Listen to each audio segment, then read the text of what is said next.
realidade que existir. Amém? Vamos abrir as nossas Bíblias no livro de Gênesis, capítulo 14. E eu quero ler com os irmãos o versículo de número 20. Nós estamos na campanha É Tempo de Batalha. É a quarta, né? Amém. Quarta campanha, quarto dia da campanha, né? E a gente está firme e Deus está aí. Tem quem não pode vir, mas está na live, né? Assistindo e acompanhando.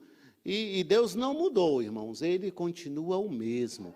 Aquele que abriu o mar, aquele que trouxe o mundo à existência, Ele continua sendo Deus. E eu quero ler com os irmãos o versículo, Gênesis capítulo 14, o versículo de número 20 apenas. Quem encontrou, diga: eu encontrei um tesouro. Glória a Deus. Quem não encontrou, diga: estou procurando. Glória a Deus, todos encontraram. Vamos ler juntos, mesmo que a tradução seja um pouco diferente. A minha tradução, ela diz assim: ó, e bendito seja o Deus Altíssimo, que entregou os teus inimigos nas tuas mãos e deu-lhe o dízimo de tudo. Vamos lá mais uma vez, todos juntos. Bendito.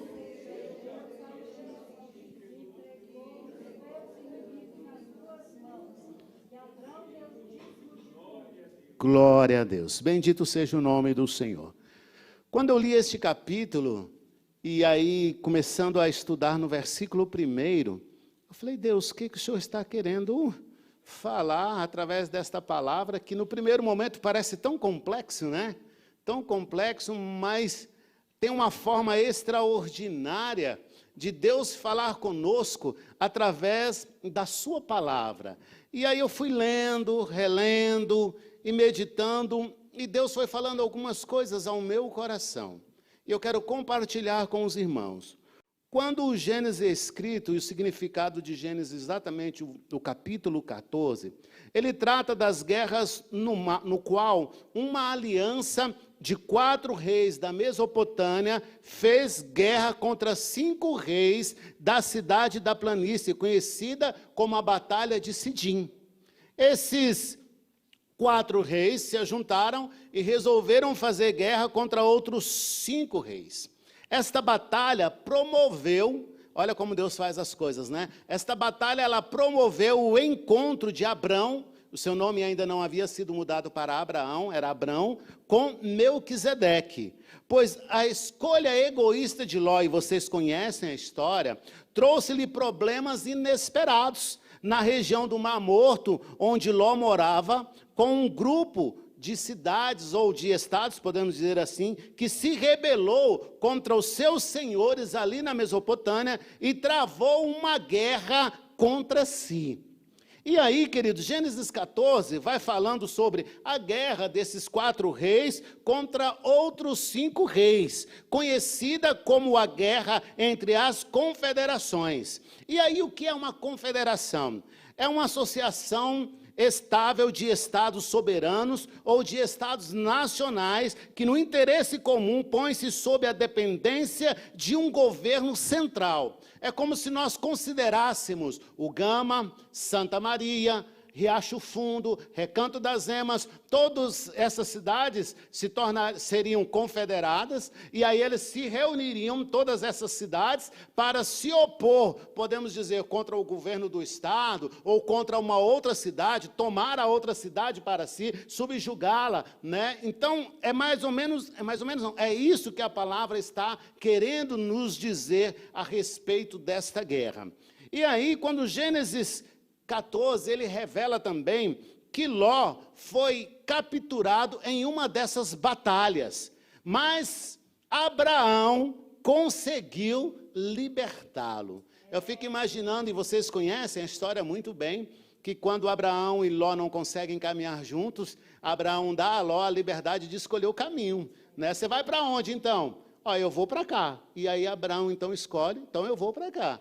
Só que quando o sobrinho dele passa em aperto, e numa dessas revoluções que eles inventaram aqui, ele é preso, é aprisionado, seus bens são saqueados. Quando Abraão fica sabendo que o seu sobrinho estava preso, o que Abraão fez? Ajuntou os seus homens, os seus servos, mas o que ele podia, deu em torno de 300 e pouco, não lembro que a quantidade certinha, 318, obrigado, pastora Geide. 318, e aí ele corre para salvar, para libertar o seu sobrinho Ló.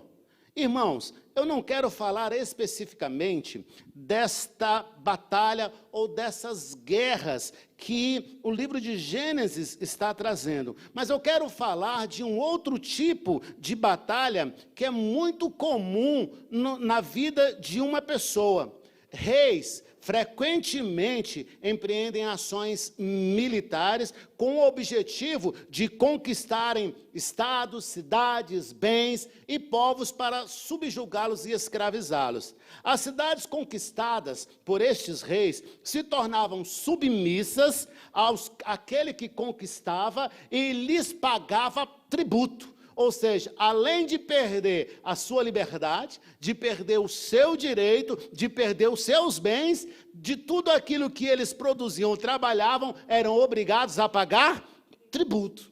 Os reis, então, eram líderes escolhidos por quem? Pelo povo, que se submetiam às suas ordenanças. A história relata que eles viveram em harmonia durante 12 anos. 12 anos viveram em harmonia e em paz. Mas a Bíblia também, no livro de Gênesis, relata que um belo dia eles resolveram se rebelar. Entraram em acordo e se ajuntaram 4 reis para batalhar contra 5. E aí eu quero perguntar uma coisa a você, que além desta mensagem da guerra destes reis, eu quero perguntar para você: qual é o rei que você elegeu para liderar a sua vida? Qual é o rei que você elegeu para liderar a sua vida? Por quê? Porque reis, eles são eleitos pelo povo, e ainda que eles venham com indicação da família, de pai para filho, e assim sucessivamente, existe ainda uma concordância do povo, dos maiorais, daqueles povos lá. Então eles, para se tornarem reis, eles precisam ser aclamados pelo povo. Se um rei ele é eleito, nós também podemos eleger um rei para nos governar. E você pode dizer: o meu rei é Jesus. Amém, glória a Deus. Ou você pode dizer: o meu rei é Deus. Amém, glória a Deus. Mas eu quero saber, verdadeiramente, aquele rei ao qual você se submete a tudo. Segundo, eu quero falar também, a rebelião foi tão conflitante que Abraão e Ló, tio e sobrinho, não conseguiram caminhar juntos. Houve uma ruptura, houve uma separação. Lá na frente voltaram a se encontrar, mas nesse primeiro momento eles estavam separados. Terceira coisa, essa guerra de 4 reis contra 5 trouxe um prejuízo enorme para ambos os lados, para quem estava ganhando e também para quem estava perdendo. Quando você elege um rei, alguém, para governar a sua vida, você está sujeito a obedecê-lo em tudo. Você se submete em tudo e com ele sofrer as suas consequências. Você elege alguém, você está sujeito, submisso àquela pessoa. Quando você se junta com um, obviamente você se rebela contra o outro. Amém, igreja? Quem está entendendo, diga amém. Mas Deus nos trouxe, então, esta abençoada campanha, que parece ser tão complicada e não é. É uma campanha tremendamente abençoada, e como Deus fala, como Deus mostra coisas extraordinárias. Então Deus nos trouxe esta campanha para nos despertar e dizer que é tempo de batalha. Não é tempo de cruzar os braços e aceitar ser subjugado, seja lá pelo que for. Mas é tempo de entender que o teu rei, aquele que governa a tua vida, ele quer o melhor para você, e ele vai fazer o melhor para você, se você assim se submeter. De que lado você está? Quem você escolheu para te governar? Que rei está governando a sua vida? E aí eu quero dizer, muitas vezes, queridos, estamos humanamente falando com esses reis aqui dentro de nós. Esses reis já estão aqui, governando a nossa vida de uma forma ou de outra. Pode ser uma televisão, pode ser amigos que a gente se dá muito bem e quer curtir com eles e por eles dar a vida até, como tem muitos por aí. Pode ser jogos, pode ser festas, pode ser a internet, pode ser até mesmo a igreja, um rei que governa a vida, mas você pega e mistura todos esses outros reis e colocam juntos e não vai dar boa coisa. Qual é o rei que governa a sua vida? Passeio. Eu gosto de passear e não troco o meu passeio por nada. Ou qual é o outro rei que você elegeu para a tua vida? Curtição. Sábado é o dia de curtição e eu não abro mão da minha curtição. Ou qual é o outro rei? A vaidade, ou a soberba, ou a mentira, ou a prostituição. São reis que eles estão vivendo aparentemente em harmonia dentro de nós. Fazemos estas escolhas, ao invés de oração, curtição, ao invés de igreja, uma festa, uma reunião com amigos, ao invés de família, uma outra atividade qualquer, na qual deixamos a família de lado e tentamos nos aventurar sozinho ou com pessoas diferentes. Mas estes reis, eles continuam vivendo dentro de nós. Aí um belo dia, queridos, como aconteceu aqui em Gênesis 14, esses reis aqui dentro de nós, na nossa cabeça, no nosso coração, nos nossos sentimentos, pastora Egeide, resolve se rebelar um contra o outro. Eu que quero dominar, não, é eu que vou dominar. Vamos fazer o seguinte, vamos juntar nós três aqui, ou nós quatro, e vamos destruir esses outros reis. Quem sabe o rei da mentira, o rei da vaidade, da prostituição, da curtição, resolve se rebelar contra os outros. E aí, o que acontece é um conflito existencial na nossa mente e no nosso coração. E muitas vezes tomamos as decisões impelidos por estes reis de não vou mais à igreja, não quero mais orar, não gosto de fulano, não quero ficar só, e se aventura a qualquer relacionamento, e vai indo, hoje eu não quero cantar, não gosto desta música, meus amigos são melhores do que os da igreja, muitas vezes acontece isso, e o Espírito Santo está falando, meu esposo não presta, ou a esposa me dá muito trabalho, meu filho é um peso para mim, e vai virando uma guerra dentro de si, produzindo uma tristeza profunda em que nada está bom. E aí vem a depressão e vai tomando de conta devagarinho, ela vai chegando, e aí como a gente costuma dizer na roça, né, muitos aqui conhecem, vai se aninhando. Vai se aninhando aqui, vai se aninhando ali, vai abatendo o semblante, vai abatendo a alma, vai esmurecendo, vai entristecendo. E a gente, por causa destas guerras, destes reis dentro de nós, nós começamos a aceitar que a malignidade é normal, que aquele rei, daquele jeito, ele é normal, é assim mesmo, que aquela pessoa não muda, que aquela enfermidade não tem cura, que aquela pessoa não vai ser mais liberta, que aquele outro não vai ter mais felicidade, e nós vamos aceitando estes reis dentro de nós, mas o Espírito, o Espírito do Senhor, manda dizer à igreja nesta noite, é tempo de batalha, e se há algum desses reis na tua vida, no teu lar, na tua casa, eles vão cair por terra, porque o rei que vai dominar a tua vida chama-se Jesus Cristo, o Filho de Deus. Bendito é o nome do Senhor. É tempo de batalha. Você pode dizer isso para o irmão que está do seu lado? Diga bem alto para ele, é tempo de batalha, meu irmão. É tempo de batalha, pastora Egeide. É tempo de batalha. Só que nós não vamos fazer como Ló e Abraão, escolher outro rumo. O nosso caminho já está determinado pelo Senhor. O que nós vamos fazer é unir as forças, é darmos as mãos uns aos outros, e unidos no nome poderoso de Jesus Cristo, nós vamos romper para a direção que Ele está nos mostrando. Pastor, tem alguém mais fraco? Cadê ele? Onde é que está? Aqui. Vamos tomar ele pela mão e vamos ficar com ele até ele firmar os joelhos trementes. Até ele ficar firme. E quando ele ficar firme, ele vai poder ajudar outro a se levantar também. Amém, queridos? Quem está entendendo, diga amém. Muitas vezes, queridos, esses reis dominam as nossas vidas. E vai produzindo tudo isso que eu já falei aqui. A tristeza, o desânimo, um cansaço. Às vezes a gente nem trabalha, mas chega no final da tarde, nossa, mas eu estou num cansaço, mas eu não fiz nada.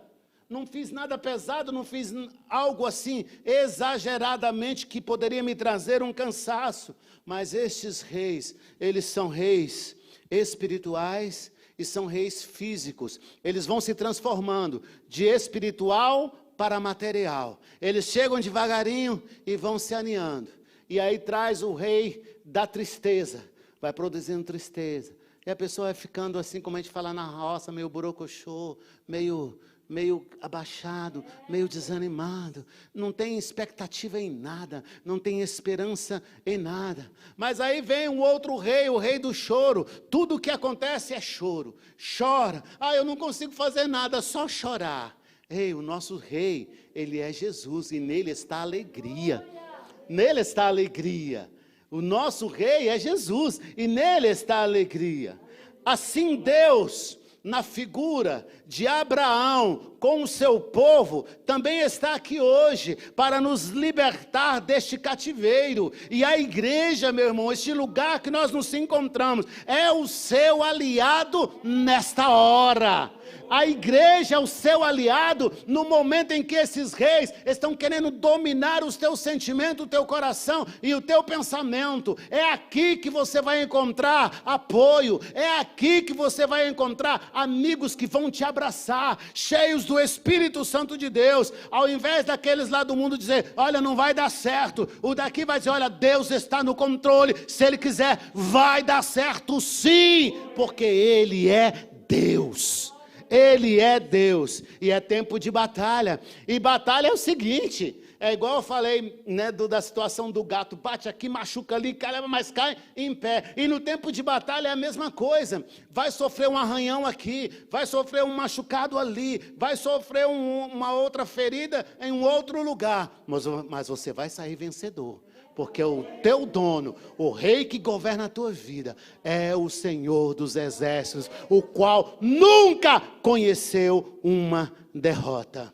Escolha hoje, qual rei você quer botar para fora? Qual rei você vai expulsar da sua mente e do seu coração? Porque muitas vezes, querido, nós estamos assim, vindo à igreja e não há mudança na nossa vida. E os irmãos lutando e orando e clamando a nosso favor. E você vem e a coisa não acontece. E você fala, não vou mais não. Ei, mas espera aí, a batalha ela é tua. Você precisa primeiramente tomar uma posição. E aqueles que estão aqui vai lhe ajudar nesta peleja. Amém, queridos? Imagine você numa batalha e você se assenta e cruza os braços e aquele que está à sua volta está lá pelejando por você e você sentado. Negativo. Você tem que ser o primeiro a manifestar o querer da vitória na sua vida. Qual foi a história de Davi? Vocês conhecem. Ele não aceitou aquela situação. Ele não aceitou aquela afronta. E o que o Espírito de Deus está dizendo para você nesta noite é, não aceite esta situação. Não aceite a afronta do inimigo. Ainda que tudo esteja difícil, complicado, o Senhor tem uma história de vitória para a tua vida. Ele pode mudar. Ele pode mudar. Ainda que tua fé seja tão pequena que você não consiga nem mensurar. Mas Deus, Ele entende e vai mudar a tua história.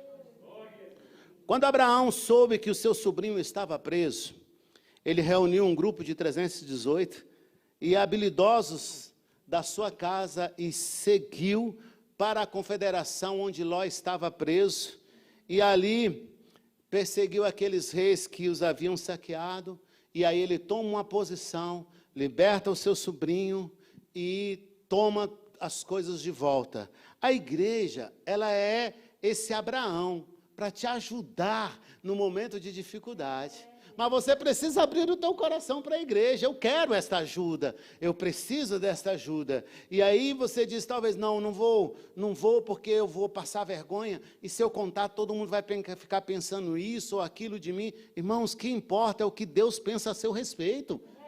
O que importa é o que Deus pensa a seu respeito. Vai ser vergonha, pastor, passa essa vergonha aí. Vai lá, porque essa vergonha vai redundar em bênção para a sua vida. É aonde vai estar o agir de Deus. Você reconhecer que não pode, que não dá conta, mas que precisa e que confia no Senhor. Ele entra na tua causa e muda a tua história. E aí um outro fator interessante, que no entanto, a glória daquelas vitórias que Abraão tinha conseguido para resgatar o seu sobrinho, ele não reputou a si mesmo, mas ao Deus de toda a honra e de toda a glória.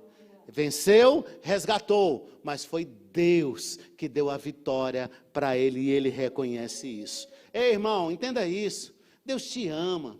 Você pode até se sentir, mal amado, mas eu tenho uma convicção tão grande, Gê, que Deus me ama de uma forma tão extraordinária, que eu às vezes fico olhando para a minha vida. Um menino que nasceu na roça, e aos 13 anos meus pais se separaram, e meu pai deixou a gente na roça para ter mais liberdade na cidade, e nós ficamos lá nessa roça, eu, minha mãe e minhas 2 irmãs. Meu irmão mais velho nunca foi assim de família, ele sempre foi mais afastado ele foi mais ou menos um viajante, Gostava de estar na rua, não era muito de estar em casa. E a gente saía de casa de manhã cedo, eu e minha irmã, empurrando a bicicleta e subia uma serra de uns 4 a 5 quilômetros para chegar na escola. E ali nós estudávamos e lanchávamos na escola, e nós voltávamos para casa. A única vantagem que a gente tinha da bicicleta era a volta, porque era descida, então a gente aproveitava a descida. E chegava em casa, tinha que atravessar um rio ainda, punha a bicicleta nas costas, a gente atravessava aquele rio, e a nossa vida foi assim. Depois fomos passando muitas dificuldades. E eu fui crescendo, fui virando adolescente, e apesar do meu pai levar a gente sempre para a igreja, e independente da vida que ele tinha, ele sempre mostrou para nós o caminho certo em que devíamos andar. Sempre mostrou a palavra para nós, como nós devíamos andar e obedecer ao Senhor. E aí, irmãos, a gente foi vivendo. Eu era um cidadão que não gostava de estudar. Eu não gostava de estudar, toda vez, eu sempre reprovava por falta, porque na hora do recreio, eu pulava o muro da escola e ia jogar bola. Nunca fui bom de bola, nunca aprendi. Mas eu tinha esses costumes. De repente, Deus vai mudando a minha história. E aí, o que acontece? A igreja foi fundamental no meu crescimento material e espiritual. Quando eu chego na igreja e começo a interagir com os jovens, tinha 8 anos, 8 para 10 anos mais ou menos, aí eu começo a ver aqueles jovens falando, eu tenho que estudar, porque eu quero uma vida melhor para mim. E foi passando os anos, foi ficando mais jovem, com 15, 16, a conversa dos jovens na igreja era estudar, preciso me formar, eu preciso ter uma profissão. E aquilo foi entrando na minha mente e no meu coração. E eu começava a olhar para os irmãos e falar, eu não posso ficar para trás, vou ter que estudar mesmo sem gostar. E comecei a estudar. Veio o casamento, eu me casei, conheci a Selma. Foi uma época que a gente estava aqui, aí eu tinha ido tocar na Igreja de Cristo, e depois fui na Presbiteriana, e conheci a Selma num congresso que teve lá.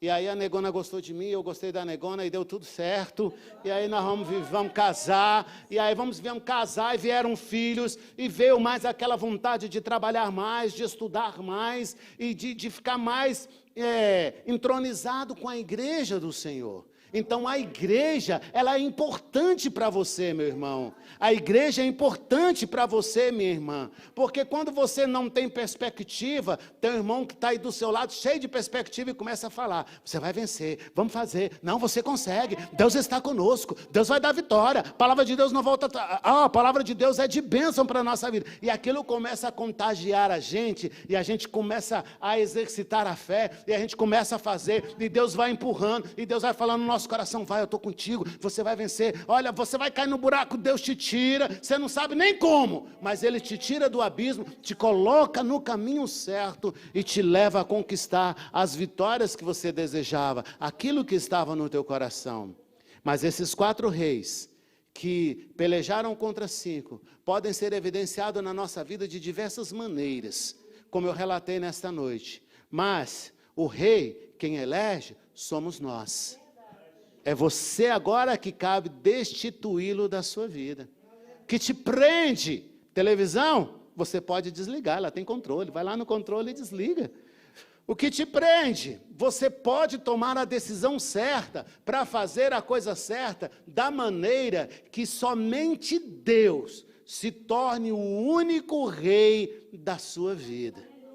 E as mudanças aí você começa a acontecer. Agora não espere, algumas mudanças elas serão assim, repentinamente. Outras, Deus precisa trabalhar o teu entendimento. Deus precisa trabalhar o teu coração. Porque a bênção às vezes é tão bênção na tua vida que você acaba fazendo besteira com a bênção que Deus vai te entregar. Então você tem que ter maturidade para entender. É o tempo de Deus. É o jeito de Deus. É da maneira como Deus quer. A nossa parte é nos prostrarmos, pedir e glorificar. Às vezes, como Ana, né, que teve, o rapaz teve ela como bêbada, não foi? Foi Ana mesmo? Ela só estava... Você está bêbada? Não, estou falando com meu Deus. Ele me entende.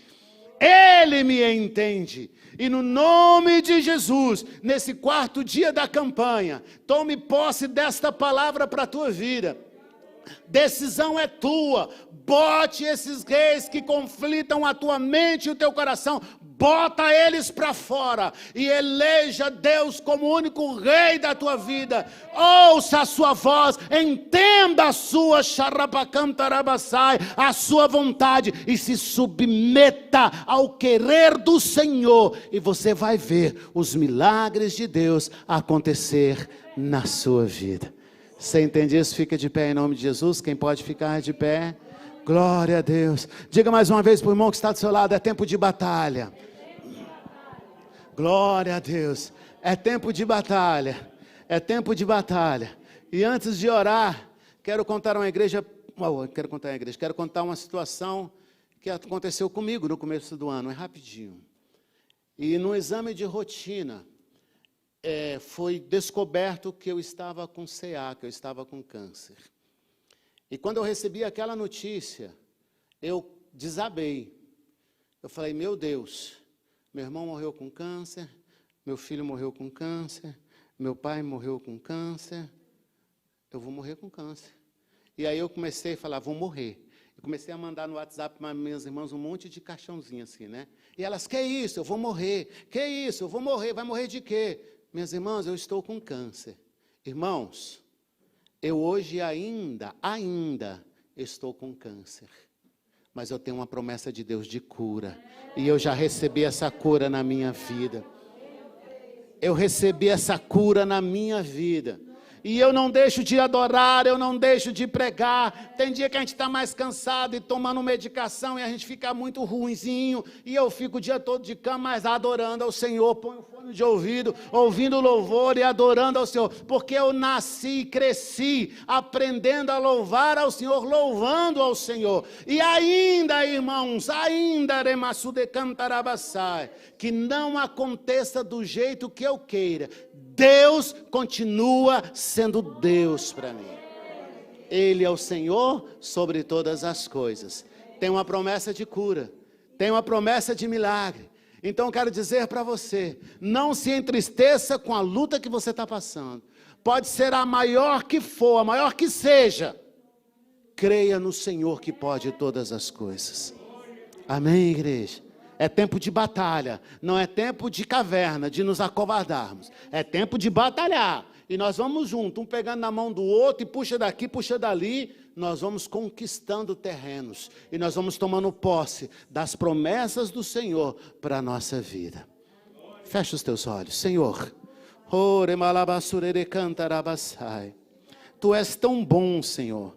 Tu és tão maravilhoso, que nós muitas vezes não conseguimos expressar em gratidão o quanto Tu és bom para nós. A Tua palavra diz que o Senhor nos amou primeiro, quando nós não merecíamos. A Tua palavra nos diz que o Senhor está conosco todos os dias da nossa vida, e nós continuamos não merecendo. Mas o Senhor é Deus que nos escolheu para o Teu reino. Estamos plantados na Tua seara. E sabemos que o Senhor tem o melhor para nós. Muitas vezes, Deus, as lutas são tão grandes que queremos desistir. Mas o Teu Espírito Santo está conosco, Ele diz, não, levanta, vai em frente, marcha. Por isso, Senhor, eu quero te pedir um favor especial para cada um de nós, para a Tua igreja nesta hora. Não retires de nós o Teu Espírito Santo. Não retires de nós o Teu Espírito Santo. Fica conosco todos os dias da nossa vida. E cumpra em nós o Teu querer. E o Teu nome será glorificado na nossa vida. Se alguém precisa de um milagre nesta hora, milagre é só Tu, Pai, que podes fazer. Age, Senhor, faz um milagre acontecer nesta hora. Enquanto estamos aqui, cuida da nossa casa, da nossa família, Senhor, dos nossos filhos, dos parentes que estão perto e daqueles que também estão longe. Mas age, Deus, de tal maneira que chegue neles a libertação, o conhecimento da Tua palavra e a salvação em Cristo Jesus. Deus, que a Tua destra nos mantenha de pé para glorificarmos o Teu santo nome. Muito obrigado, Deus, pelos milagres que já aconteceram e daqueles que estão a caminho e vão acontecer na nossa vida e na vida da Tua igreja. Deus, abençoa cada irmão, cada irmã nesta hora. Aonde houver a necessidade, entra com a provisão, traz alegria ao coração entristecido, traz ânimo ao desanimado e traz a vitória para aquele que clama pelo Teu nome, Jesus. Nós te bendizemos e te agradecemos por tudo, meu Deus. Nesta campanha, continuamos na batalha, Senhor, porque a batalha não está perdida, porque Tu és o general de guerra e Tu estás na frente, e a vitória é nossa, em nome de Jesus. Amém. Aplauda a glória do Senhor. Pode se assentar, pastora Geir.